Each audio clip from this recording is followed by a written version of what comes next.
Me and you, we're David, the industry's Goliath. I'm here to fight it, and all that trash, I don't buy it. When I was lost, I used to look up to these cats. Now I pray for these cats. How you love that?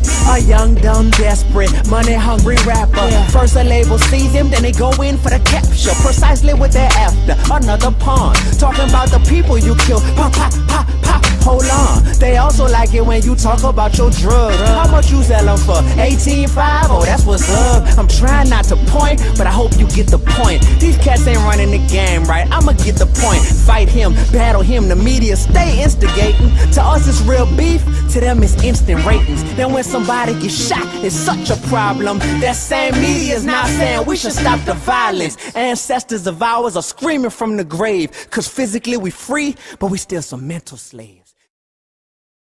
What's going on? How you doing, man? I'm good, bro. How you? I'm good.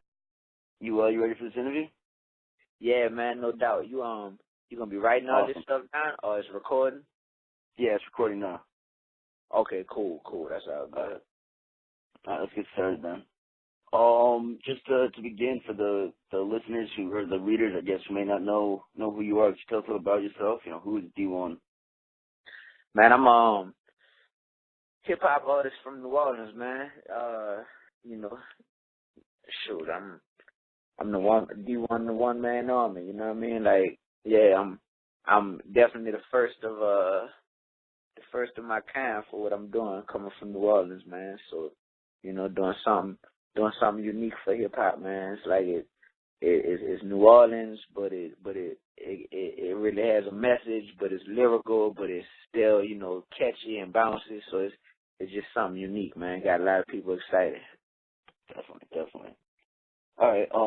Going back a few years, when you were attending LSU, I believe you were on the spoken word and poetry slam team, and if I'm not mistaken, you went to the Nationals both years you were part of that team. How do you think that experience has helped you with your career in hip hop? It helped me out as far as being a performer, because when you do spoken word poetry, it's partially about the words, but it's about how you sell it to the people, you know, by performing it on stage live. So it definitely helped me as a performer. I learned about being animated and just really, you know, feeling the words that you spit into people. Hands down, it helped me be a better performer. That's cool. Now then, after you graduated from LSU, I know you spent some, and I'm really interested in your time spent in the education, because I want to be a teacher myself.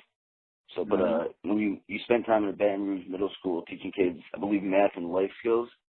Yep. Do you have any memories that stick out from that like some of your favorites or most memorable, or even just to talk on your time spent as a teacher? Man, every day was my favorite day.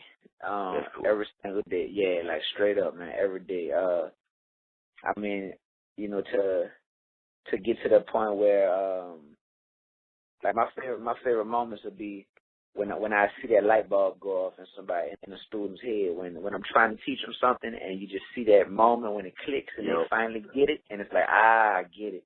And man, that moment is priceless, you know. Then Definitely. Yeah, man. When my kids found out that I was a rapper, you know, that was funny. That was definitely a day I never forget. They didn't believe me at first, you know. They thought I was just joking, so they asked me to spit for them. So I spit something, and they went crazy, man. It almost caused like a riot in the classroom. Like they just went so crazy. So I never forget that moment. That's awesome. I love hearing stories like that, honestly. That's cool, though. All right, and then obviously prior, I believe it was, I might be wrong on this, I think it was 2010, 2011. Hold on one second. Hold on. Definitely. All right, man. All right, yeah, so I was saying, I might be wrong on the years, but I think it was right before 2010, 2011 school year. You resigned from teaching to pursue music full-time, and that was all. I love this too. That was despite having never been paid to perform the show. You documented this on The Announcement, which is one of my favorite songs of yours. And then I've also, I've heard you mention that you took that leap of faith because you'd have a larger platform, a larger audience as an MC than as a teacher. And while you definitely, I think it's clear you have that larger platform now, do you ever regret leaving teaching, where you may have had a more direct impact or influence on the young person's life? Nah, that's a question I asked myself before I quit teaching. Was, would I rather go real deep with with a smaller amount of people, or overall have a more broad impact on a larger audience, but possibly not go as deep with them. And I told myself I actually want to be able to go deep with the larger audience. So that's the ultimate goal is with the music, to be able to go deep, with the larger audience. And the definition of going deep is crazy, because by me being in the classroom, you would think that you're there with them every day, so automatically you have more influence on them than than just a rapper who they never really met and they've just heard their songs. You would think that, but honestly, man, me being in the classroom, I saw how much of an influence these rappers were really having on the lives of these kids. Because collectively, the rappers make up hip hop culture, and the kids are immersed in hip hop culture. So, like whether or not they know it, these rappers are really, going deep, in the lives of these kids. And I saw an opportunity to represent something as a hip hop artist, not just to be a hip hop artist. To be a hip hop artist is kind of typical. It's kind of normal. There's nothing special about being a hip hop artist. But I think to represent something that's bigger than you, that's like to be a president. There's gonna be a president every 4 or 8 years in the United States. Like, okay, cool. Like it's a job title, it's an occupation. That's cool. But if you're a president and you represent something that's bigger than you, I think that's what makes it special. That's what makes it special for. That's the difference between somebody who held office and someone who was a symbol for something greater than them. And I think that's what I saw the opportunity to do as a hip hop artist, not just to be a hip hop artist, another rapper like the other 18 million rappers they have, but to be a rapper who symbolized something that, especially coming from New Orleans, that could mean a lot for my community. Even when I put the mic down, mean a lot for my community and just for people in general, man. To be a man who puts God first, doesn't compromise that, but still can appeal to the mainstream and make what I'm doing actually be cool and be accepted without having to compromise. Definitely. That's a respectful answer right there. I got a good secure job, but I just gotta do this. Goosebumps on my arm as I hop out the bed. Today I'm about to do it, but I don't know how to say it. I probably could delay it, part of me is kinda scared. Oh well, I'm only human, it ain't like I'm unprepared. It's rare that I have ever made a bad decision. Never been to prison, never came up missing. Now I got a vision worth more than green paper, so I'm resigning. Now I'm a full-time dream chaser. All right. I mentioned it. I want to be a teacher. I'm currently a substitute teacher, and as a fan of hip hop, I really want to see hip hop being brought into the classroom, used as an educational resource. I think it's able to teach students book smart stuff and street smart stuff. And I know you've worked with I might pronounce his name wrong, but Ben Brubaker and the Hip Hop for Hope before. And I was wondering, what are your thoughts? Can you tell us about that? And then also, what are your thoughts on hip hop, the music, and the culture being used to teach students and educate students? I think, what's the first part of the question? Can you just tell us, I know it was a few years ago now at least, but your experience with the Hip Hop for Hope? Oh, Hip Hop for Hope, yeah. Hip Hop for Hope, that, shout out to my man Ben Brubaker. He definitely was the visionary behind Hip Hop for Hope, wanting to use hip hop artists to help raise money for worthy causes in the city, specifically after Katrina, communities and people that were in need. So I think hip hop, you know, hip-hop doesn't always, you know, step up to the plate as far as feeling the need to be responsible, you know, for helping the community. Like a lot of people will argue, like, man, I'm doing this for me. This is my job, so let me do what I do and live my life, you know. But I think because it's in the public eye, you know, and because you're in the spotlight and you have a platform, you know, naturally, you know, people are going to look to you for leadership, you know, as a hip hop artist. And I think that Hip Hop for Hope is just bringing together groups, you know, like several artists who all didn't mind stepping up to the plate and saying, you're right, like we do want to represent something bigger. So it's that's how I met my man Ben, is through Hip Hop for Hope, and I was you know, grateful to be a part of that. You know, those were some of my favorite shows in New Orleans at the time, because that's when I was first really getting my feet wet as a performer and kind of really starting to get my name out there. And Hip Hop for Hope was that was dope. So and to answer your second question about what was it about the role of hip-hop? What are your thoughts on just using hip hop in the classroom to teach kids not only book smarts but street smart stuff as well, like, you know, common sense and book smarts? Yeah, I think it's, you know, you have to embrace it as opposed to try to shun it and act like it doesn't exist or act like it doesn't you know, it doesn't already have the attention of these kids. So I think that finding responsible ways to use hip hop is totally fine, as far as, you know, to enhance someone's book smarts or their street smarts. You know, like I didn't personally, you know, rap the lesson plans to my students. Yeah, like I didn't personally do that. You know, I know some people who try to do that type of stuff and they actually do that in real creative ways, and you know, it might work. You know, there's no stiff, rigid, firm way that you have to teach people. I believe the same way I believe in shows like concerts. I feel like every audience is different and unique, and it's about having a connection, you know, with that specific audience. Same thing with every classroom and every student.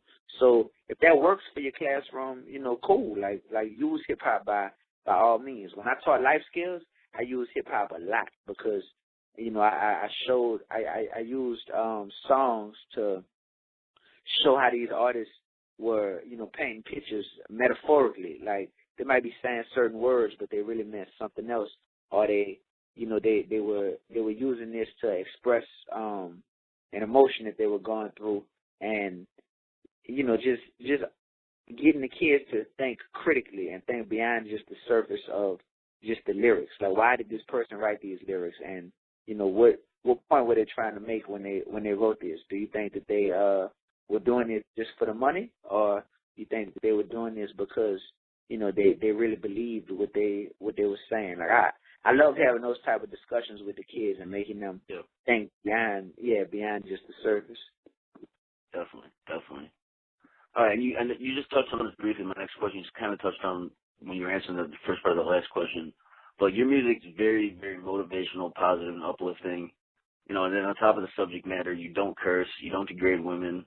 It's not the most common thing to see an MC promoting a lifestyle of you know, such self-empowerment. So you seem to understand. You seem to understand the power and potential influence your art has on listeners, both young and old.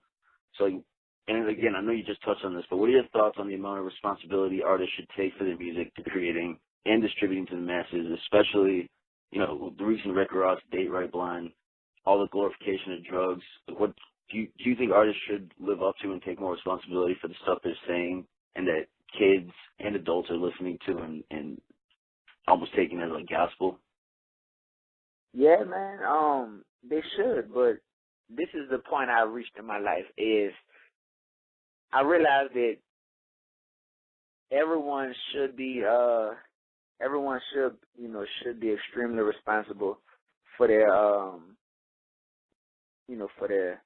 for their words, man, and for what they're spitting.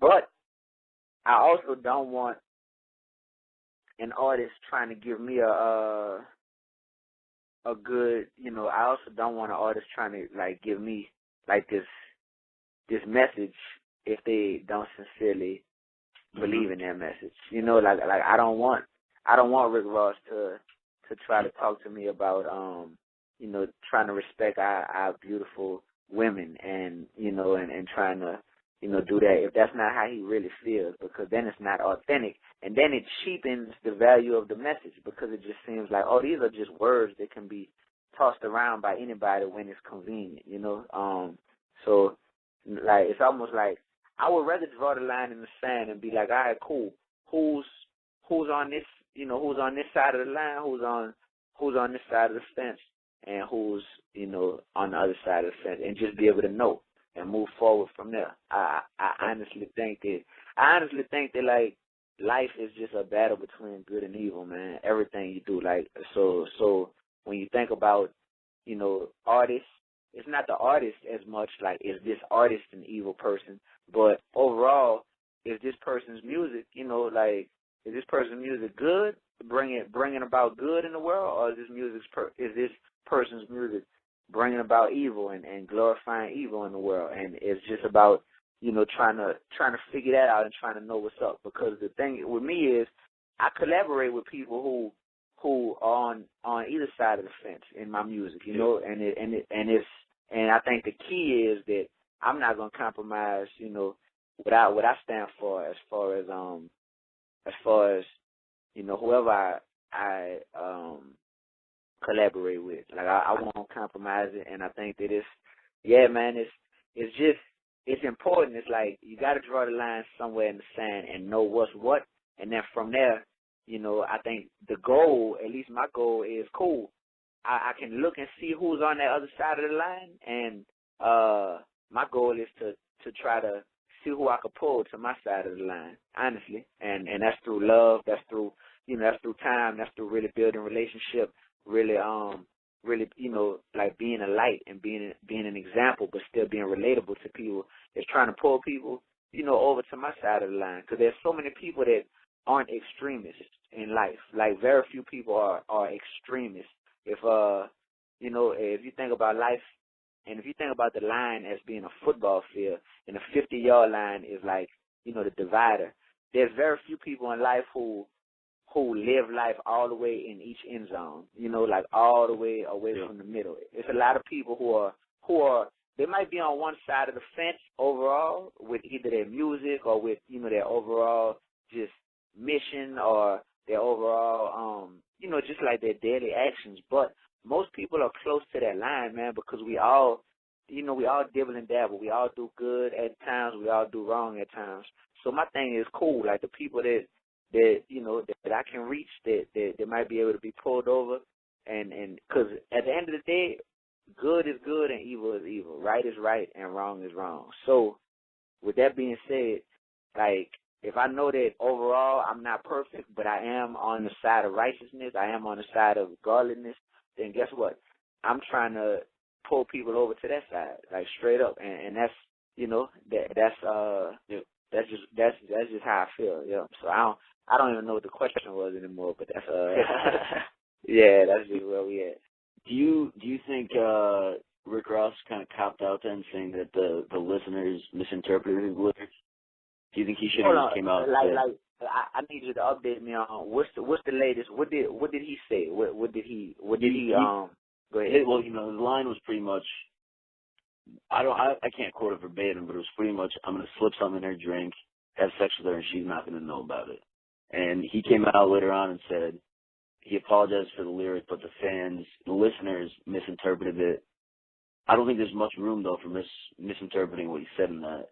It wasn't. I don't think that's a metaphor, a subliminal double meaning type of line. I think he straight up said, "I'm going to date rape this chick. She's not going to know about it in the morning." And he refers. So for him to say it's the fans misinterpreted what he was saying. Do you think that's a cop out on his part? Do you think he should have just taken more responsibility and said, either A, I said this and I was wrong, or B, I said this and this is what I feel is okay to do? Yeah, definitely, man. Like, you know, but you know, people don't want to do that, man. You know, cats Yeah. don't want to. Yeah, so that's exactly it, though, man. It's like you throwing a rock and then you trying to you trying to hide your hand. Like that's not what's up. Let me see. I actually want to listen to the song right quick and hear the line, cause I'm a rapper, so I know about, you know, I definitely know about, hold on, what is it? UOENO. Yeah, O-N, something like that. All right, let's see. I'm trying to, Rocco, you don't know, featuring Future and Rick Ross. Is that it? Hold up. So yeah, I'm sorry. I don't. I'm trying to look it up right now too. Yeah, cause I got my headphones on. I'm UOENO. Yeah, because I mean the songs you don't even know. It's the acronym pretty much. Put a Molly in her champagne. She ain't even know it. I took her home and I enjoyed that. She ain't even know it. That's a line. So I put Miley in her champagne. She didn't even know it. I took her home and what? Alright, yeah. Put Molly all in her champagne. She ain't even know it. I took her home and I enjoyed that. She ain't even know it. What? Yeah. Do you think his fans, his listeners misinterpreted that? Or should he have just straight up said he messed up? Like, that's... I put Miley in her champagne, she didn't even know I took her home. He said I took her home and she enjoyed it? No, and I enjoyed that. She ain't even know it. Oh, man. Oh, my gosh. No, the fans did not misinterpret that. Yeah, man. Right. Like, goodness. I mean, right. Yeah, man. It's like, come on, man. You know, when people actually have to get held accountable for their lyrics and for their actions, man, like it's something that a lot of people, I mean, a lot of people don't like that side of being an artist. You know what I'm saying? Like straight up, like cats don't like that side of being an artist, because as an artist, you just want to be free and just be like, oh, I was just being artistic. But yeah, honestly, but I mean, look who this is coming from, though, man. This is coming from Rick Ross. Yeah. Like, you know, it's not, and I know Ross, so I would want to meet him and judge his character, you know, in person before I just speak on it. But I mean, this is coming from Rick Ross, who obviously, you know, it came out there like, hey, man, your whole story, your whole story is just like. But then, you know, like, then even on that, then though, it's, you know, you got this former correction officer condoning date rape. Yeah, you know? man. Like, in no way. That's why, honestly, man, all this leads me back to one word, which is God.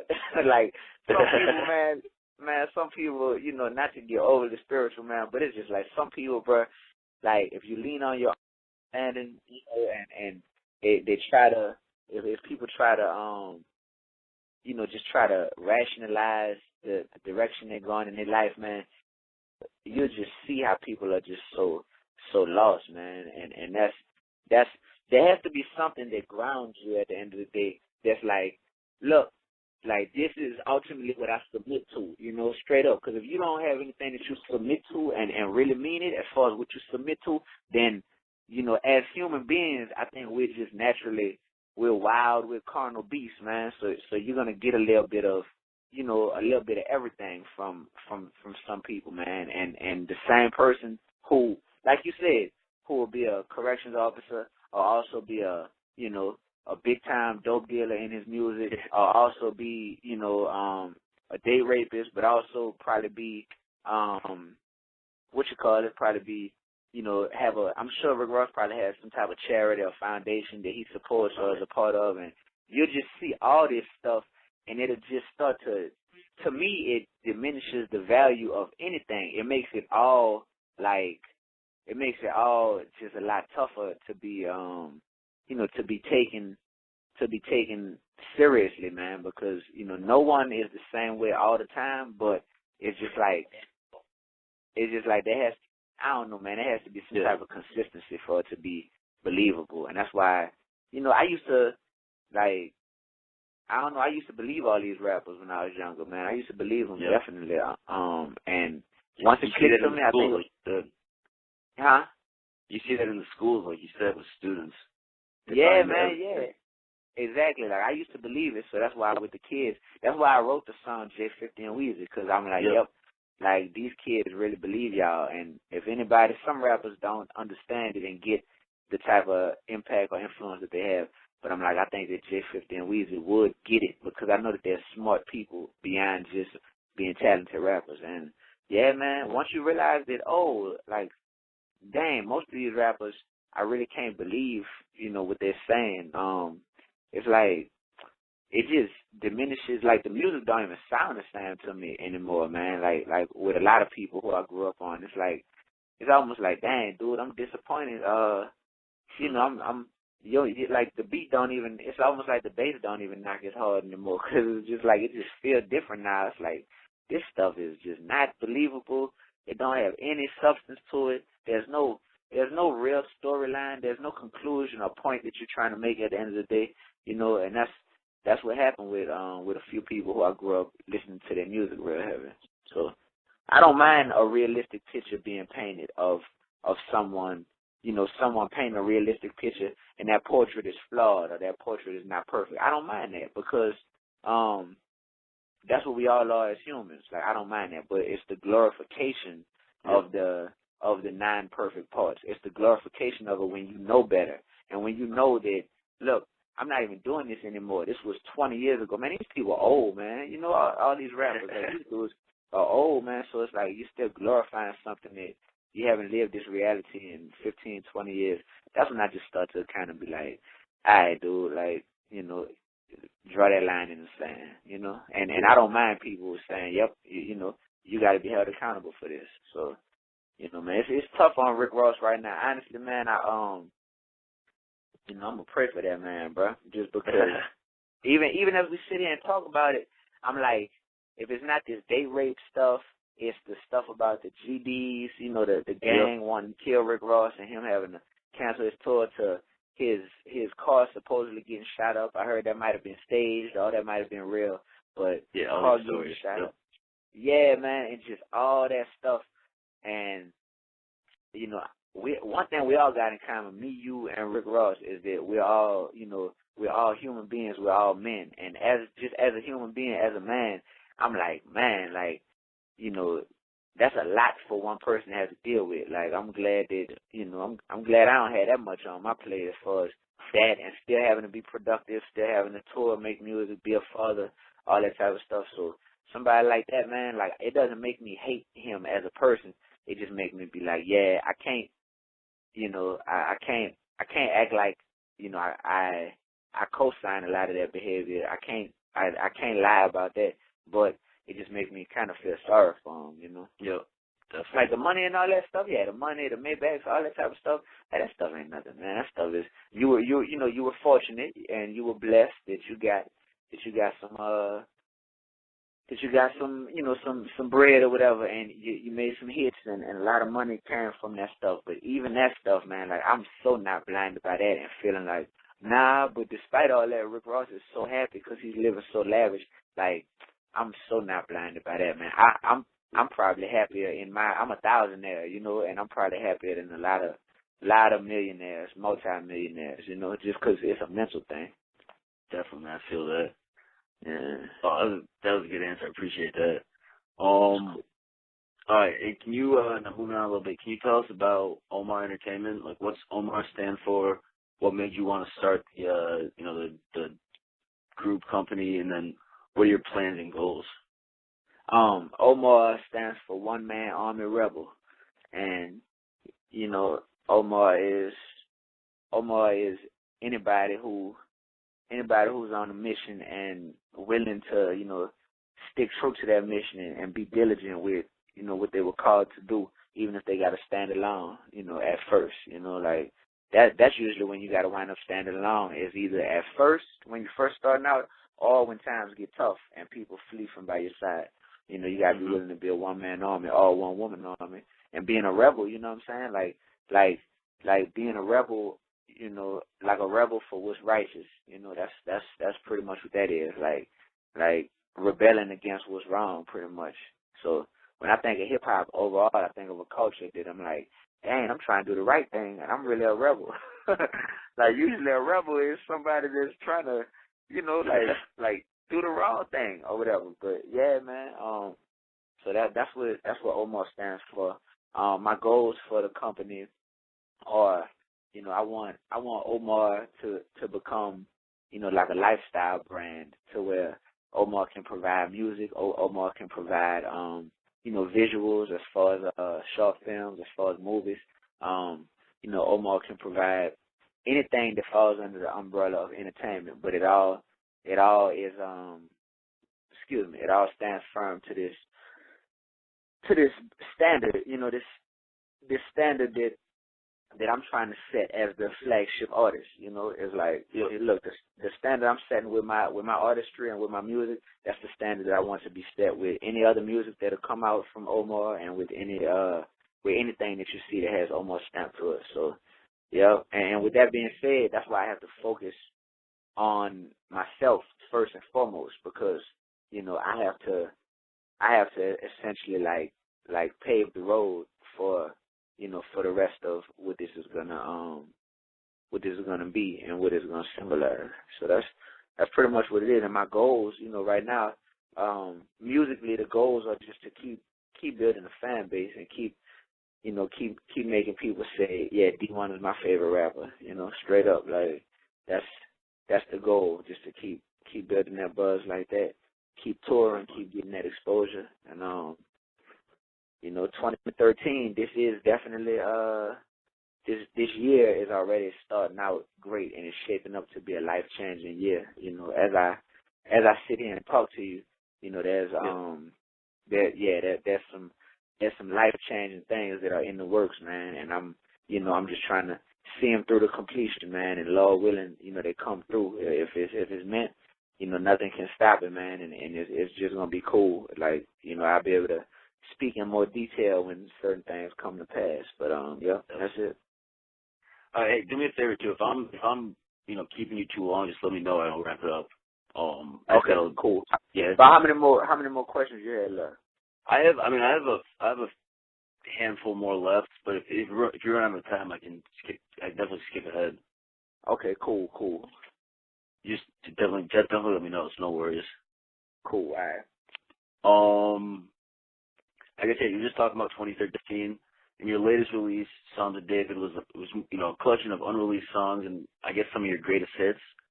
Was that project kind of a response to your growing fan base, something to help your newer fans catch up? And do you have any plans to release something, all new music soon? Yeah, definitely. I put Songs of David out just because I wanted people to catch up, because I know that I'm getting new fans. As we speak, like constantly getting new fans from new circles and new niches. And with that being said, I didn't want them to only be exposed to the brand new stuff, because I'm real proud of a lot of my older work too. So I was like, let me kind of put together something that gets everybody up to speed. And now I think Psalms of David has done a pretty good job at getting people up to speed. So now it's now it's time to move forward, and I'm putting out Psalms of David Volume 2, which I'm actually in the process of finishing right now. So I wanted to put it out actually either like April 30th or May 7th. I was looking at putting it out. So we'll see if I stick to that, because the music will pretty much be done by that time. So it's just a matter of figuring out what's the exact right day to drop it. But yep, I'm gonna put it out soon, man, and it'll be pretty much all new music. Awesome. All right, just talking about how that was for the new fans. As much as I hate to admit, my first exposure to you came last year when I saw you open for Macklemore when the Heist tour came to Toad's Place in Connecticut. Awesome show. I was blown away. Just such an electrifying performance. So how important is it for you to leave an impression like that in an audience whether it's a crowd of fans, you know, old fans or new listeners? What are you thinking, and like how important is your onstage performance? I think the onstage performance is the number one way to instantly get a new fan. Like instantly. Yeah. So so that's like I put the utmost, you know, emphasis on the live performance, man. Like literally that's my favorite part of rapping is being able to perform live. So definitely. Yeah. All right. And then what sticks out in my mind from that too is you chill at your merchandise table afterwards. You interact with fans. I remember I came up and talked to you after the show actually, and like, you know, you took time to find a pen and a piece of paper to give me your contact information. Do you want to keep as your career grows and progresses? Do you hope you'll be able to continue that fan interaction? And how beneficial do you think that is for your career? Is beneficial in two ways. Number one is it gives the fan a story to go and tell. You know, like for you to be able to tell me that story makes me feel good because it's like, damn, that's tight. Like, because you know, like you never know the impact that your actions or your words can have on somebody. So it benefits like that. And for me, the way it personally benefits me is it lets me keep my pulse on the people and know, like, you can tell the type of impact your music is having on people based on, like, do they even care that you're around? Like, if you're at the merch table and people are coming up to you, like, yeah, your show sucked tonight, man. Or if people are just kind of passing you up and just kind of like, yeah, he was good, but where's Macklemore's table at? like he was okay, but yeah, where's Macklemore's table? It gives you a dose of reality to be able to know, to be able to know how people are feeling about what you did. So yeah, so that's always important to me. I think I just want to do it in the most responsible way possible. So if it's for me to physically be out there and interacting with whoever walks up, I'm totally down for that. If it gets to the point where that's not the safest or the most feasible, or reasonable way to do it, then I'll figure out another way to do it. But I think just having that real interaction with people, man, who are fans, like it's a breath of fresh air, dude. Like, it's so many not authentic fans nowadays. Like, people are just, everybody is a rapper, or everybody is, like, that's the environment I come from, where everybody raps, or everybody is a producer, or everybody has a boy who does this. So they're not really real fans of you. They might be in the crowd at the show, but it's only because they're trying to figure out how to do a song with you, not because they're like, wow, your talent brought me here, and I'm here to be a fan of your talent, Yeah, definitely. All right. You've been down since like the last couple of years. You've been on a handful of nationwide tours with some big name artists. What are your plans personally for touring this year? My plans are to keep keep going out on the road with I think the great thing is, like, the last 3 tours that I've been a part of, it's all been like different types of fan bases, like totally different types of fan bases. Like going out on the road with Macklemore, his fan base, I would say, was way different from when I did a tour with Grand Hustle. That fan base was like the hood, versus Macklemore's fan base is the opposite of the hood,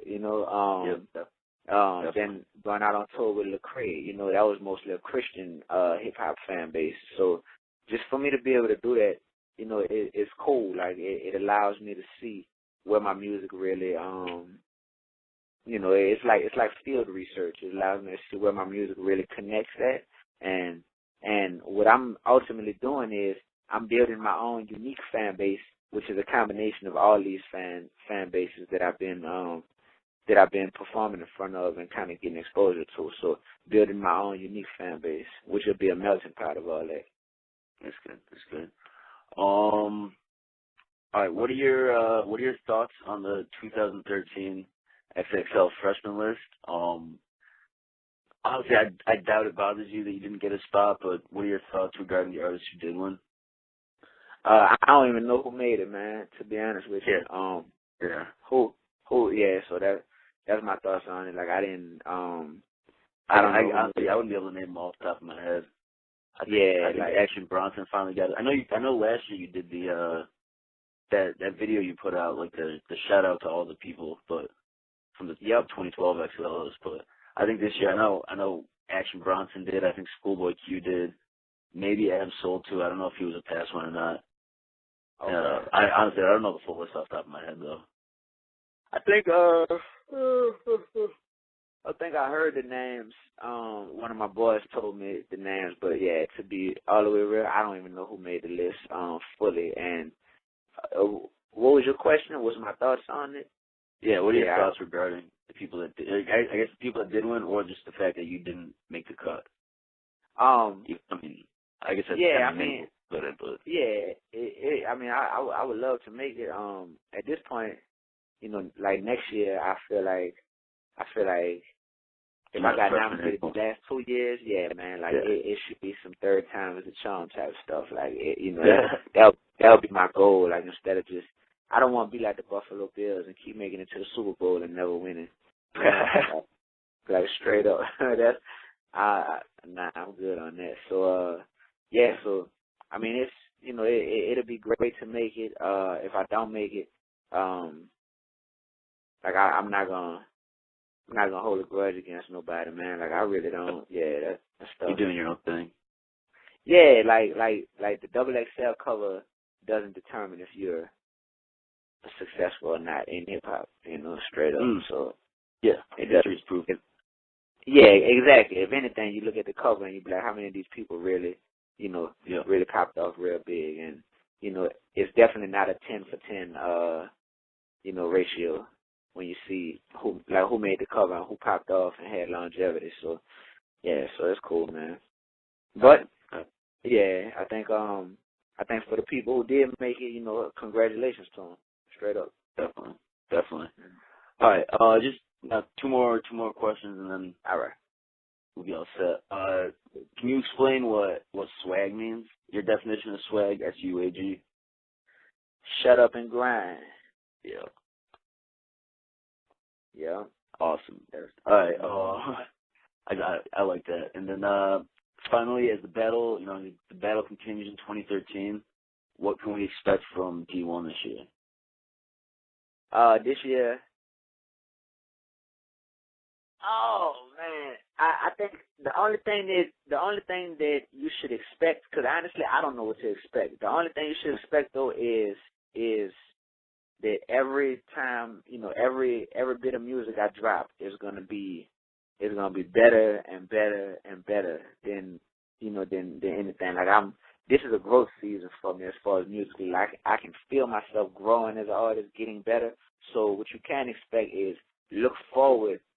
Definitely look forward to any time it's like, oh, Dee-1 putting something out? All right, cool. Let me check for that. Let me get excited about that. Just expect that. As far as everything else, I don't know. I don't know what to expect, honestly, Definitely. All right. Well, on behalf of Straight Fresh, thank you for taking the time to interview.